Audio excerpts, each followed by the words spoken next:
Hey, footy fans, you ready for some more footy fun with Footy Finn? But look, as far as fun goes for Wallabies fans, there's no fun to be had at the moment.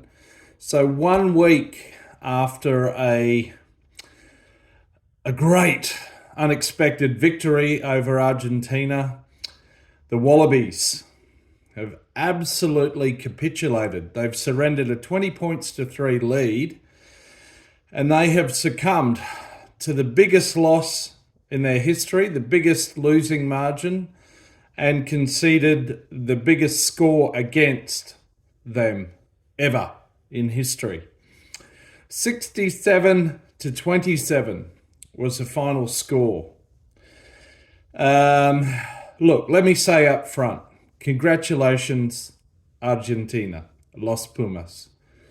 They are a very good side, sometimes criticised for being a bit unpredictable and erratic, but an extremely good side on their day. They played incredibly well. Some beautiful running rugby and great forward play as well. So congrats, Los Pumas. But fuck me. Jesus. Yeah. Where do you start for Wallabies fans? Okay, so quick recap of some of the key events. Please let me know what you think. I'm curious to know. I'm still trying to make sense of this myself to process it over 24 hours later. So Australia got up on the back of 2 tries, one to Tizano, one to Kellaway, a couple of penalties, 20 points to 3. And they carried that lead up until the 31st minute. So they restricted Argentina to just 3 points, whereas from there, Argentina scored more than a point a minute for the remaining 50 minutes of the match. They scored 64 points. The floodgates really opened in the second half. Australia still had a lead at half time. But then the game started to get away from them in the second half, and the lack of defence and just heart and commitment is particularly disappointing. It's gutting, actually. Even late in the game, after Tate McDermott scored a little sniping try off a quick tap, score was 41-27 to Argentina, the margin 2 converted tries.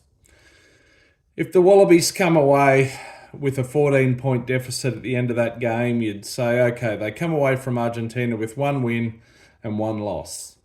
So be it. But no. In the final 9 minutes of the game, Argentina scored 4 tries. Counter 1, 2, 3, 4. Ridiculous. How do you concede 4 tries?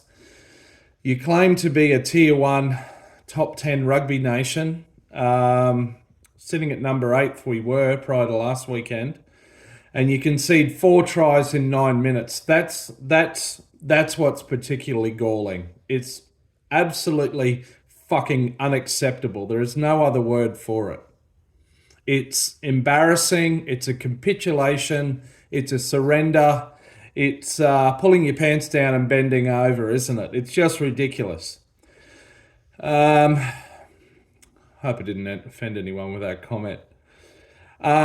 Just terrible. 40-point margin. I even asked myself, would it be better to have come away from this Argentina tour with 2 narrow losses, without even a win, and just 2 narrow losses that still showed signs of promise and progress?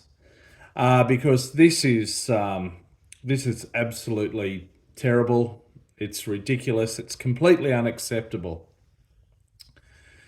Look, there was evidently a lack of leadership there. I mean, we've got young guys. We picked a 20-year-old guy on the wing because his dad once played a test or 2 for the Wallabies and is well connected.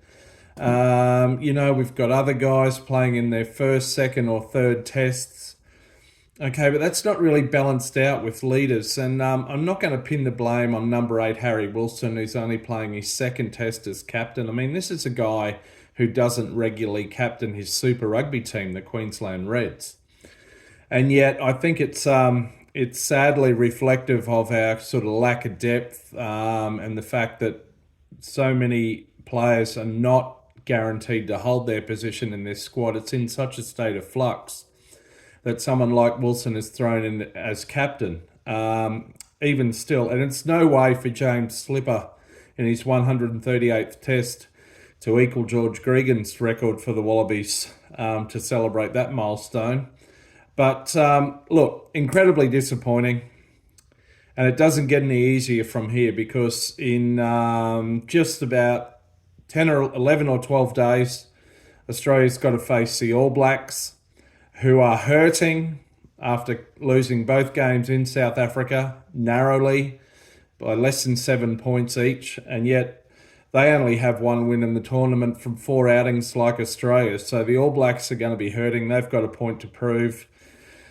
But yeah, for now, I've got no other words except shithouse. It's just shithouse. Not good enough. Unacceptable.